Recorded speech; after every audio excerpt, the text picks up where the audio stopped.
Olá, queridos amigos, queridas amigas, estamos de volta com o nosso programa Semeando Espiritualidades, Diálogo e Crítica, e damos as boas-vindas para todos os que nos acompanham aqui na comunidade Paz e Bem, e também os nossos seguidores da Universidade Livre Pampédia, no nosso blog, no nosso YouTube, enfim. Alô para todo mundo. Hoje estamos aqui, eu, Maurício Zanolini, e com um convidado especial, que é o Karim Soumaila. Karim, um grande amigo, que se tornou um grande amigo, depois de um projeto que nós fizemos juntos e que está sendo lançado agora, dia 1º de julho. E é sobre esse projeto que nós vamos falar aqui nesse nosso encontro. E trata-se do documentário Em Busca de Kardec. Oi, Karim, como é que vai? Tudo bem? Tudo bem, obrigado para o convite, Dora e Maurício. E nós vamos começar. Karim, você poderia, em primeiro lugar, falar um pouquinho da sua trajetória, da sua história, né? Você é nascido em Paris, você tem as suas descendências, o que você estudou, como é que foi, enfim, o que você já fez de interessante. Gostaria que você contasse um pouco da sua história. Eu sou francês, nasceu em Paris. Minha mãe é da Martinique e meu pai do Benin, e que é Yoruba. Yoruba é a etnia que tem muitos aqui no Brasil, né? Tem bastante. E a cultura Yoruba se desenvolveu aqui no Brasil com candomblé, toda essa cultura que vem do escravidão. Então, isso é minha ligação com o Brasil. Senão, eu sou diretor e roteirista, tenho 30 anos de carreira. Fiz toda a grande parte de minha carreira na França com um documentário sobre a carreira do Brian De Palma. Fiz filmes Brian De Palma. Exatamente, fiz o filme sobre o Latin Jazz, que foi meu primeiro documentário. Esse eu vi, é muito bom, Latin Jazz, né? E gravei também um documentário sobre a história da ligação da República Francesa com a comunidade negra da Caribe, com grande entrevista da Christiane Taubira, que foi a ministra da Justiça na França. Também fiz ficção, fiz um monte de vários projetos. E estou aqui no Brasil há 10 anos e gravei como sou produtor, um seriado sobre o grande fotógrafo da moda brasileira.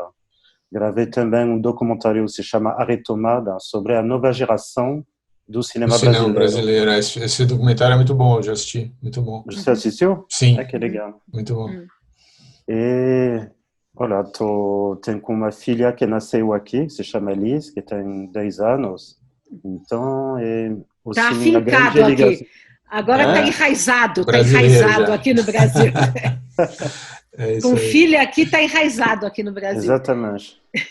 Mas, então você, na verdade, teve toda a sua formação e a sua primeira parte da carreira na França, mas depois, chegando aqui ao Brasil, continuou e aí está desenvolvendo a sua carreira aqui também, né? Agora fica entre a França e o Brasil. E a gente se conheceu, acho que foi o quê? Em 2012 ou 13, né? Acho que foi 2013 ou 12. Eu acho que sim, 2013. É 2013 que nós nos conhecemos, a partir do produtor que já tinha comigo há já alguns anos esse projeto de fazer Em Busca de Kardec. E eu como roteirista, você também entrou como roteirista, e você dirigiu o documentário. E depois nós fizemos de tudo um pouco também, né? Ajudamos em várias questões, né? Pesquisa, de imagem, enfim, arte, uma série de coisas que nós também acabamos ajudando na produção. Mas, assim, eu, particularmente, eu fiquei muito satisfeita com o resultado do documentário, né? Você também, como é que você vê o resultado do documentário? Não, eu acho um resultado ótimo, porque está misturando toda a sua pesquisa, graças a você, porque você é especialista do assunto, e tem como se chama, uma mistura muito bem feita entre poesia, minha própria experiência com a morte de minha própria filha, que foi, para mim, uma maneira de iniciar o seriado, foi o ponto, o argumento, né, para entrar na história. Eu acho muito legal a fotografia do Shin também. que ajuda também para supor a poesia. Então, gostei e aprendi bastante, na verdade, porque você aprendi, descobri pelo meu português, descobri o espiritismo aqui no Brasil, graças a você, graças ao Ricardo também, porque não conhecia o assunto. E você que me fez descobrir. Porque isso também é uma coisa que nós mostramos, né, no documentário, que é surpreendente, que Kardec foi francês, né, mas ninguém conhece Kardec na França, né? Exatamente. Essa é uma coisa que aparece no documentário, né? Para o nosso público aqui entender melhor sobre o que se trata, nós vamos passar um pequeno trailer, né, do documentário que vai ser estreado na 1º de julho na Prime Box Brasil. Vocês vão ver aqui agora o trailer e depois a gente volta a comentar.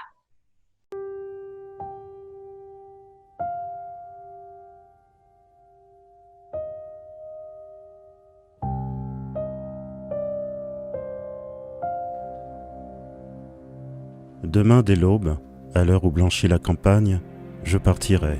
Vois-tu, je sais que tu m'attends. J'irai par la forêt, j'irai par la montagne, je ne puis demeurer loin de toi plus longtemps.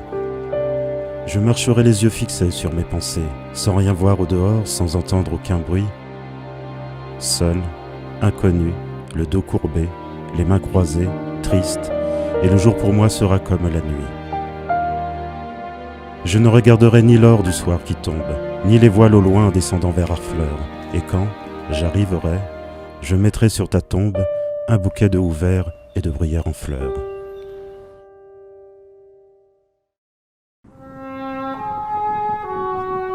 Em busca de Ifa, minha filha mais velha, perdida num acidente fatal, vou em busca de Kardec, o fundador francês do Espiritismo. Primeiro, vou à casa de Victor Hugo, o grande poeta, que também perdeu uma filha na flor da idade, Leopoldine. E se lançou de corpo e alma a praticar das mesas girantes. As lembranças de minha filha Ifa estão guardadas com minha mãe em Paris, com uma dor selada em nossos corações.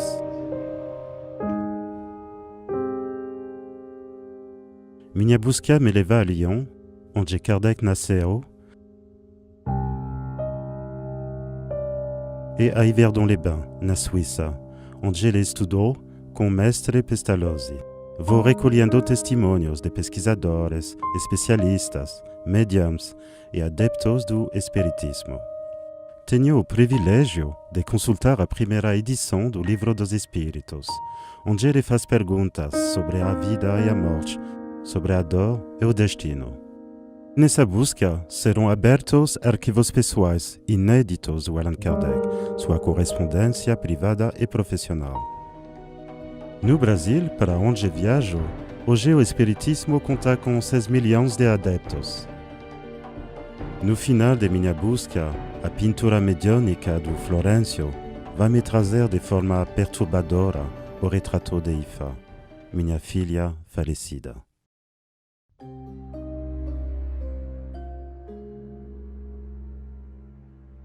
E todas as pistas que achei ao longo dessa viagem iniciática em terras de Kardec me fazem mais próximo desse personagem do que jamais poderia supor.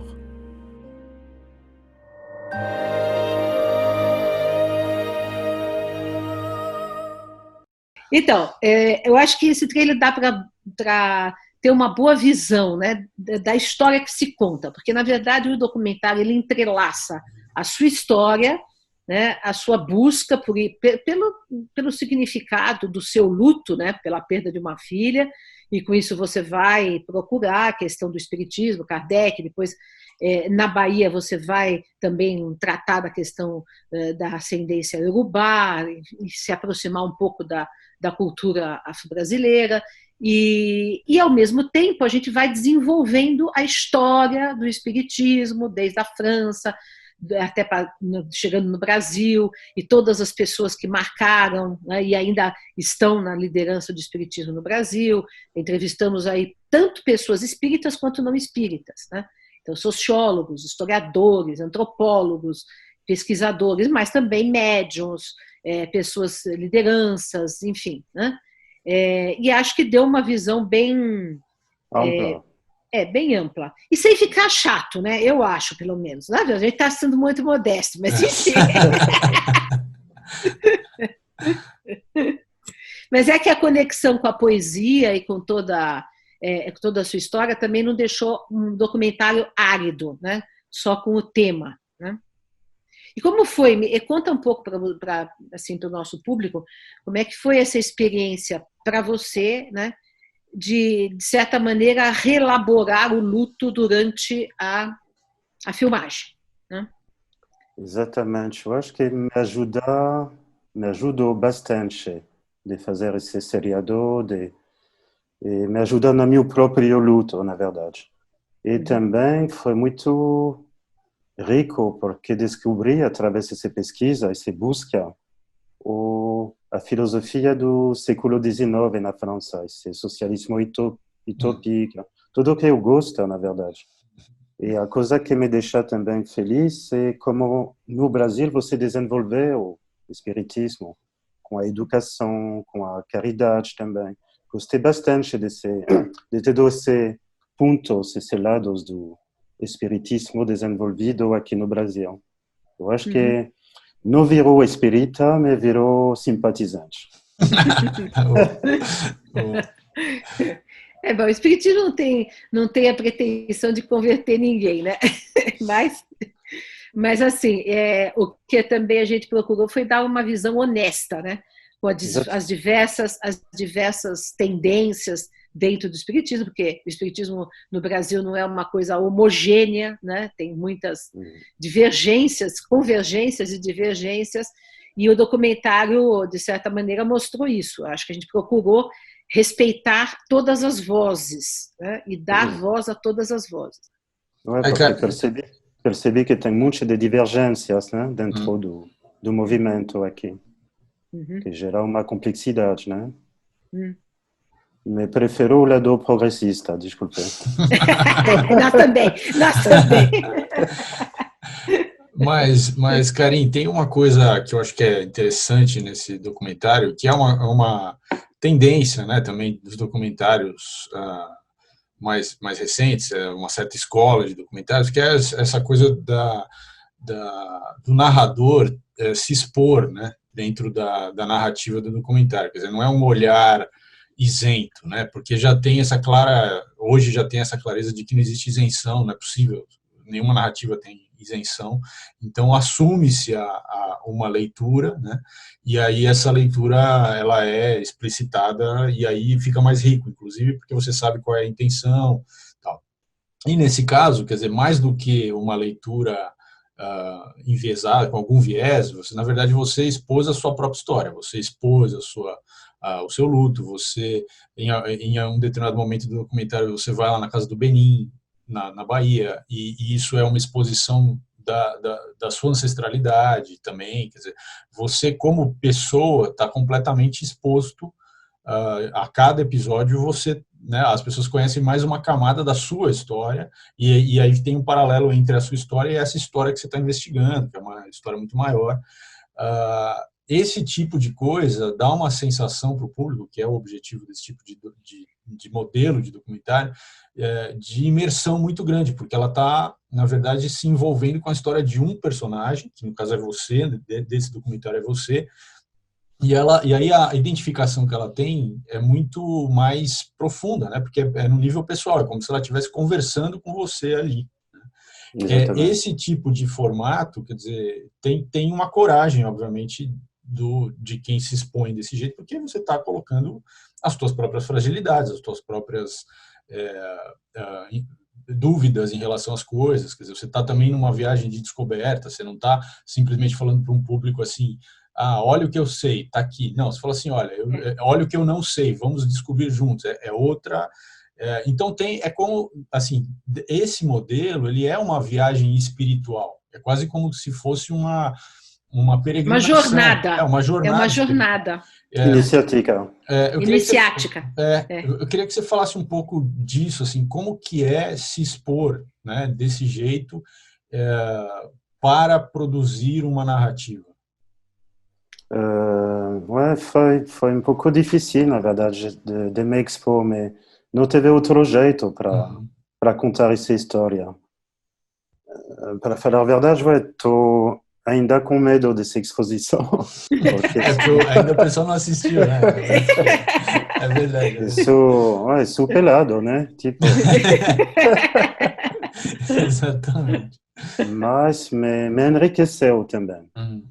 Me ajudou nesse luto, justamente. Essa exposição me ajuda a combater meu próprio luto. Mas, você elaborou o luto, né, em toda essa exatamente, jornada. Exatamente. Né? Porque foi... Teve grande descoberta, né? Podemos falar aqui com a carta do Kardec. Uma coisa estranha, quando eu estava lendo, né, a carta no lugar do fiel, teve o sentido que o Kardec foi no lado, lembra? Quase que sentimos... Que ele estava ali presente, você teve essa percepção. Olha que interessante. Porque acontece que... Deixa eu só explicar para o público. Exatamente. Só para explicar, que nós, no final, né, do documentário, o último episódio é justamente sobre documentos inéditos de Kardec, cartas inéditas de Kardec, que estão sob a curadoria da Fundação Espírita André Luiz, né, que são das Casas André Luiz, em São Paulo. E aí nós lemos, né, o Karim leu ao vivo, né, no documentário, algumas cartas, tal, e realmente foi um momento muito emocionante. Eu estava lá também, né, e ele fala que sente, inclusive, a presença de Kardec. Interessante. Né? Porque aprendemos a existência da filha adotiva do Kardec. Isso que foi muito emocionante também. Soubemos que ele também teve uma filha, coisa que o grande público ainda não sabe, e que essa filha morreu. Então ele também teve um luto de uma filha, né? Aí fecha, né, o paralelo seu com o dele. Né? Exato.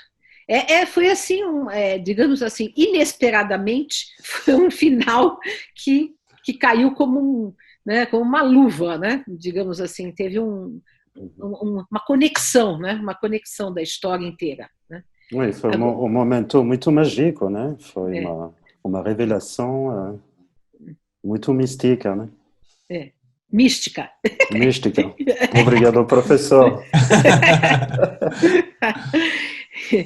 Acontece, agora eu acompanhei, nós estivemos durante o documentário, nós estamos na França, em Paris, em Lyon, na cidade onde Kardec nasceu, fomos para Yverdun, onde Kardec estudou, depois viemos para o Brasil, fomos para Salvador, fomos para Rio de Janeiro, Juiz de Fora, São Paulo, em todos os lugares, né, fazendo essa busca, né, da história do Espiritismo e, ao mesmo tempo, em diálogo com esse luto do Karim, né?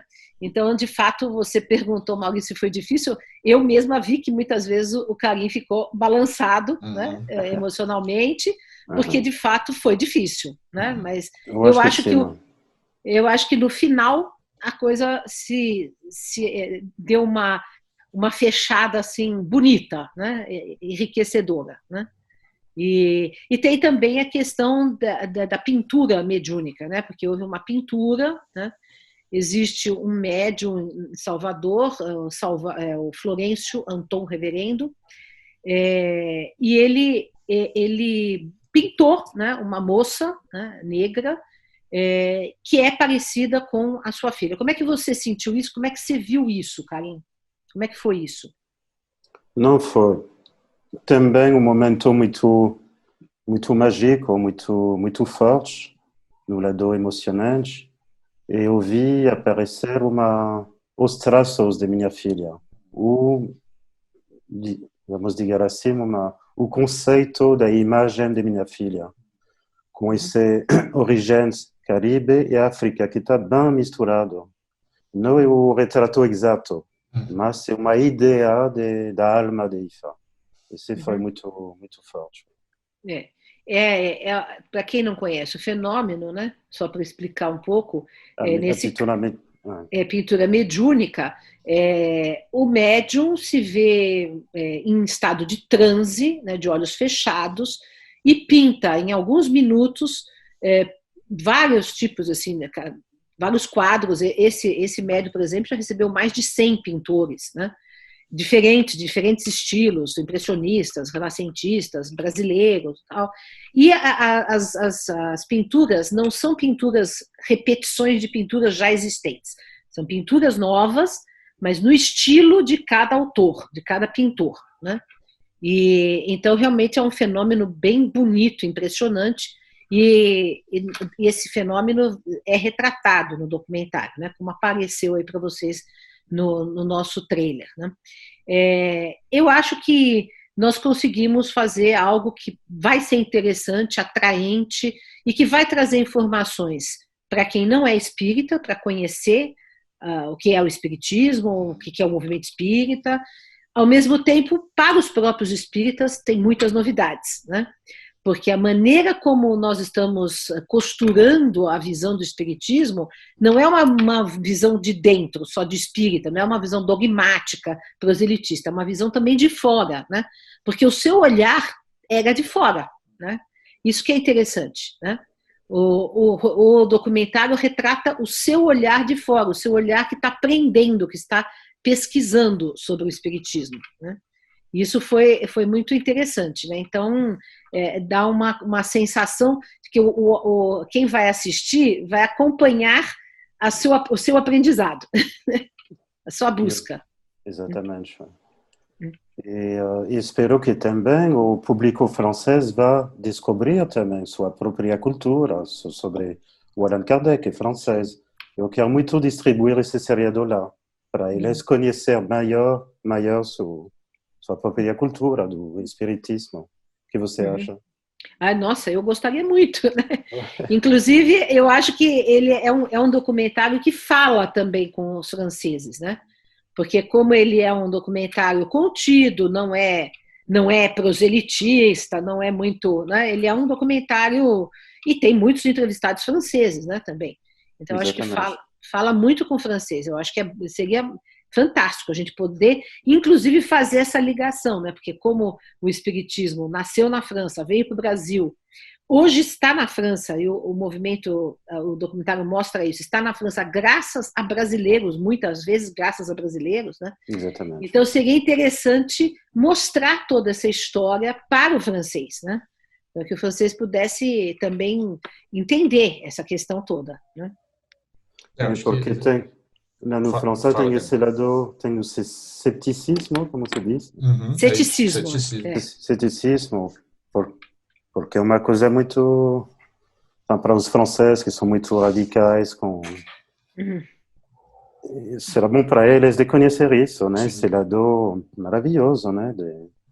De conhecimento, de filosofia, de utopia, toda essa mistura que é muito rico, que eles precisam de conhecer, né? Porque a Europa se ressecou muito de espiritualidade depois da Segunda Guerra Mundial, né? Então, povos como a França, a Alemanha, a Espanha, são muito reticentes em relação a qualquer tipo de espiritualidade, né? E aí isso também pode ser uma oportunidade para se discutir, né? Uma coisa que se originou lá, né? Enfim. Né? Acho que vale até vocês passarem o documentário e fazerem um documentário sobre as pessoas assistindo o documentário. É interessante também. Mas o que mais te surpreendeu, Karim, em toda essa história, em toda essa jornada? Qual foi, talvez, a sua maior surpresa que você não esperava? Porque você não tinha preconceito nenhum em relação ao espiritismo. Não, foi muito aberto, como todo documentarista que vai fazer o filme sobre o assunto, sem proselitismo, sem tudo isso, mas com, tipo, virgin, tipo, como se chama? Virgem. E não, teve um monte de surpresa, o lado, mais uma vez, o lado da educação, esse lado muito crítica, né? O espiritismo está aqui para desenvolver o pensamento, né? Então, esse tudo essa riqueza, o lado da caridade também. Eu acho que, algumas vezes, o espírito faz melhor do que a própria cidade. As obras sociais, né, do espiritismo. Exatamente, para mim foi muito impressionante também. Nesse caso, por exemplo, o que nós retratamos também no documentário é justamente a obra social do médium Florencio, né, do Grupo Espírita Sheila, que é sustentado pela pintura mediúnica, né? Porque também essa é uma característica assim, do espiritismo kardecista, né, da mediunidade não poder ser comercializada, né? Por exemplo, nos Estados Unidos, na Inglaterra, existem muitos fenômenos mediúnicos, canalização, channeling, né, várias cura, healing, né? Mas é tudo cobrado, né? Mas para Kardec não, ao contrário, né? Toda a mediunidade, se tiver um lucro a mediunidade, por exemplo, a venda dos quadros mediúnicos, a venda de livros, tem que ser aplicado em obras sociais, não é para sustentar o médium, né? Então, isso é uma coisa que surpreende, porque isso é típico do espiritismo kardecista. E aqui no Brasil isso é levado muito a sério, né? Pelos kardecistas, né? Pelos kardecistas. E aí isso fica bem patente, né? O documentário mostra isso de diversas maneiras, né? Acho que você também ficou surpreendido de ver isso, você não imaginava que existia isso aqui. Né? Tudo isso não foi foi muito feliz de fazer esse seriado com você, Dora. Não foi muito muito rico como experiência. Foi uma experiência boa para todo mundo, né? Eu acho que toda a equipe se envolveu muito e exatamente, não esquecemos essa equipe que trabalhou muito duro para nós. Nossa, foi uma equipe que nós trabalhamos, todo mundo trabalhou muito duro. É porque é uma equipe muito pequena, né? Também, com pouco dinheiro para produzir alguma coisa que, então, foi bem sacrificial, né? Mas conseguimos um resultado muito bom, né? Com as condições que nós tivemos de filmagem, de viagem e tudo mais, né? E, enfim. Mas o que você acha que a gente, daqui para frente, quer dizer, você acha que isso vai dar algum impacto? Como é que você vê esse impacto nas nossas vidas, sei lá, na área do documentário, ou para futuros projetos? O que você vê? Como é que você está pensando isso? Difícil de imaginar, mas eu acho que nesse momento de pandemia, de morte em massa, eu acho que pode ajudar também de curar o luto através da minha experiência também. Isso eu acho importante também.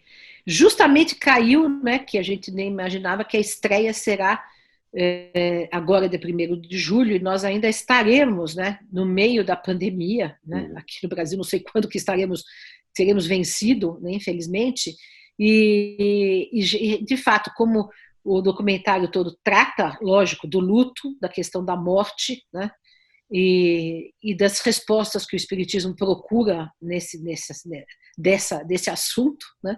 Então, de fato, eu acho que vem bem a calhar, né? Um momento bem propício, né, para isso. Né? Exatamente, a gente vai ficar mais focado, né? Para assistir ao seriado. Não dá para ir no restaurante, na balada. Vai assistir o documentário. Exatamente. Assim a gente espera, né? Que todo mundo assista. Exatamente. Dá um frio na barriga, né? Para saber como é que as pessoas vão achar, o que as pessoas vão sentir, o que elas vão dizer, né? Sobre o documentário, enfim. E você vai ter retorno da... Será bom de saber se... depois eu acho como você imagina... Então, eu acho que minha rede é muito grande, né? E nós tivemos também, no final, um financiamento coletivo que nos ajudou a terminar o projeto, né? E essas pessoas naturalmente vão dar, eles vão também dar um retorno, né? Sim. Vão falar, vão comentar, certamente, né? Ok. A minha rede é muito grande, a gente tem uma rede grande, então possivelmente vamos ouvir os comentários. Eu estou louca para ouvir os comentários. Eu também.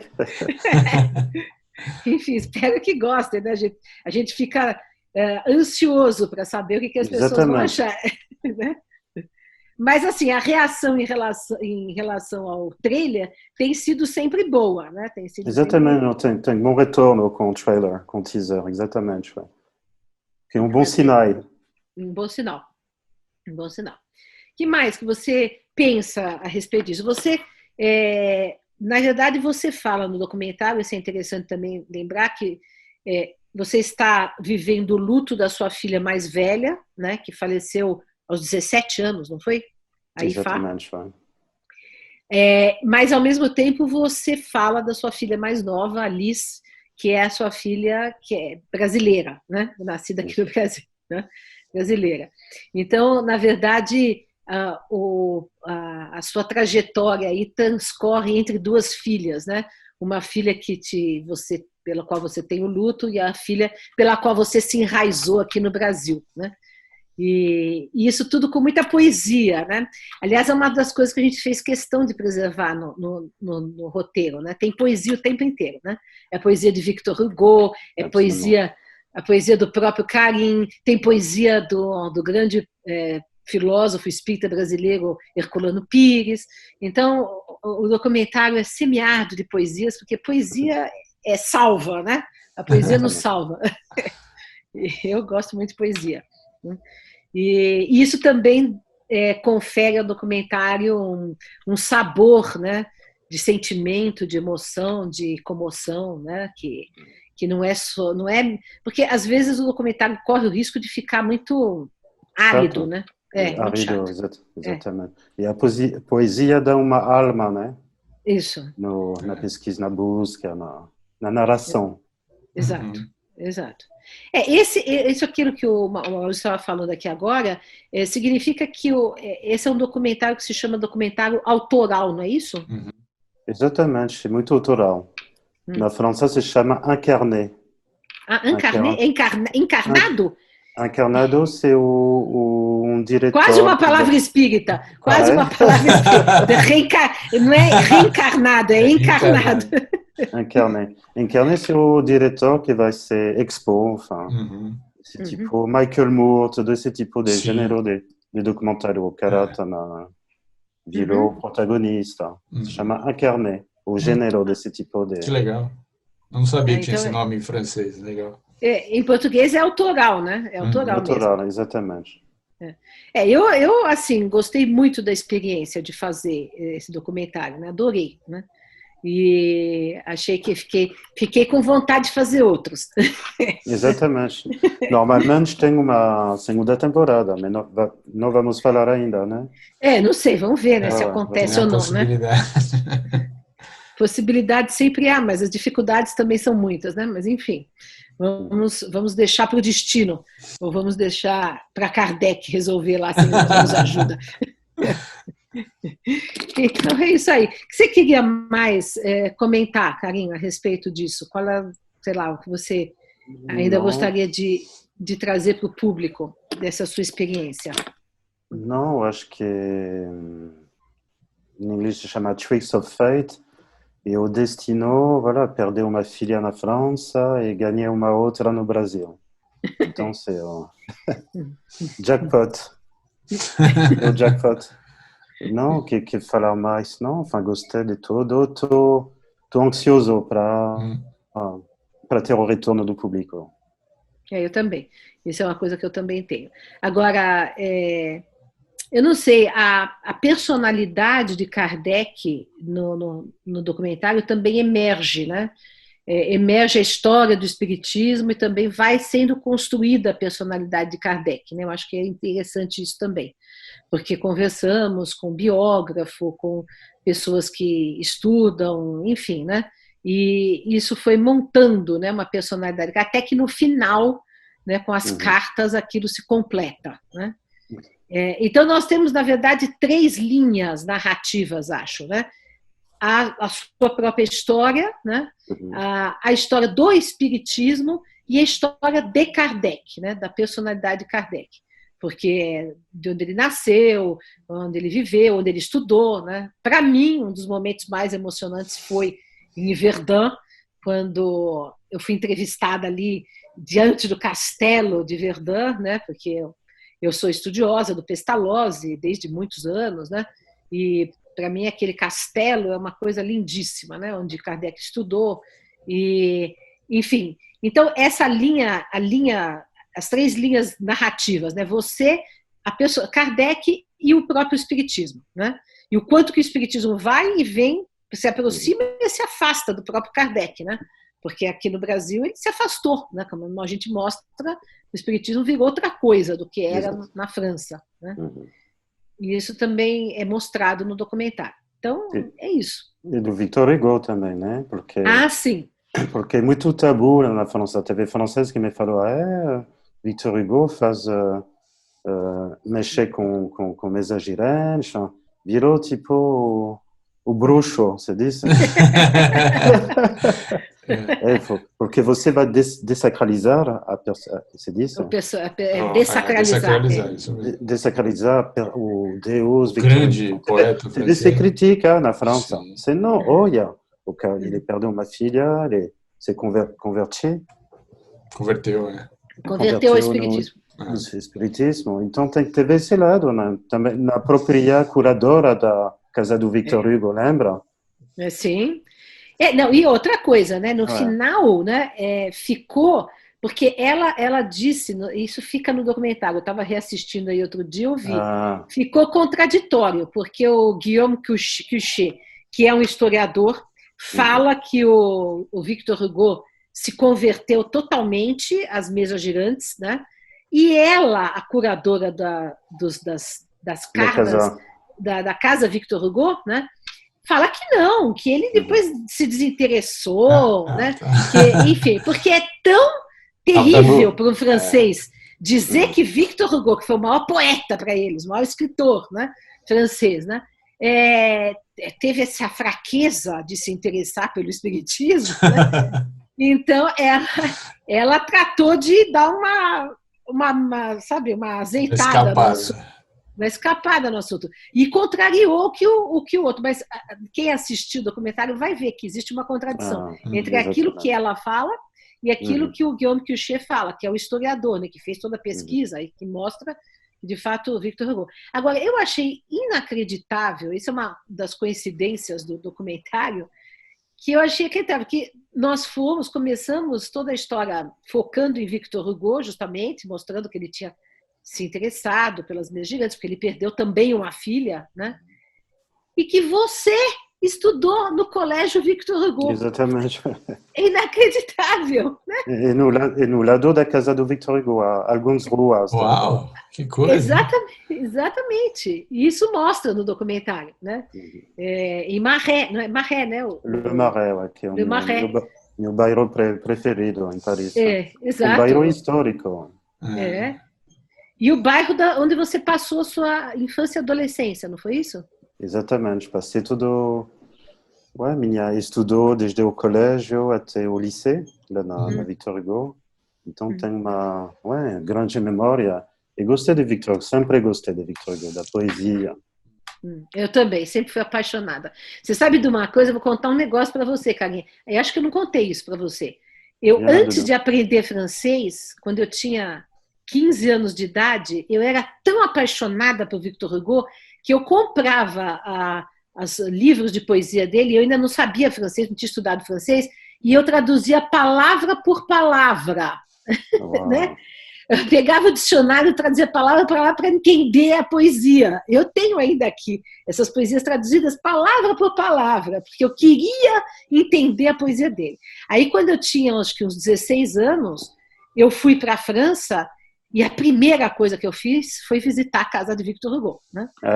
Quando foi? Foi. Quando eu tinha 16 anos, faz mais de 40 anos. Faz alguns anos. Então você conhecia já a casa de Victor Hugo? Já. Não sabia.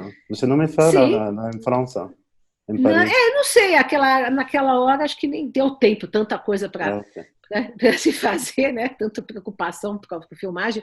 Mas sim, eu fui a primeira vez quando eu tinha entre 15 e 16 anos, porque eu era apaixonada. Então, quer dizer, de certa maneira, o documentário retrata a sua trajetória, mas tem muita coisa de mim no documentário também, né?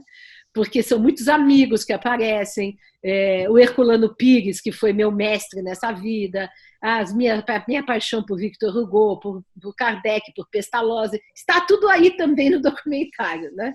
Então, também ali a roteirista, a minha parte do roteiro também está ali de toda a minha vida, né? De todas as minhas paixões, das minhas relações. Você foi muito essencial nesse documentário, porque no TV você parte esse conhecimento e você que fica uma referência também, né? No ramo espiritismo. Então, sem você, não teria Em Busca de Kardec. Assim. Fizemos uma boa dupla, né? Exatamente. Então, espero que venham próximos projetos. Exatamente. É isso aí. Então, acho que ficamos por aqui. Okay. Agradeço, Karim, pela presença e vamos convidar todo mundo, não percam. Dia 1º de julho, às 20h30, estreia no Prime Box Brasil, que é uma TV que tem ainda na NET, no Sky. Tem vários... Exatamente. TV por assinatura tem. Tem várias, ou sim. Na descrição do vídeo aqui a gente vai deixar que canal que é em cada operador, a gente deixa colocado. Isso. E outra coisa, quem não tiver nenhum canal também pode assinar via internet e assistir, né? E não percam, tá bom? Um grande abraço. Obrigada, Karim. Valeu, Karim. Grande abraço a vocês dois. Dora, obrigado pelo convite. Maurício também. Um abraço. Fica com Kardec. Muito bom.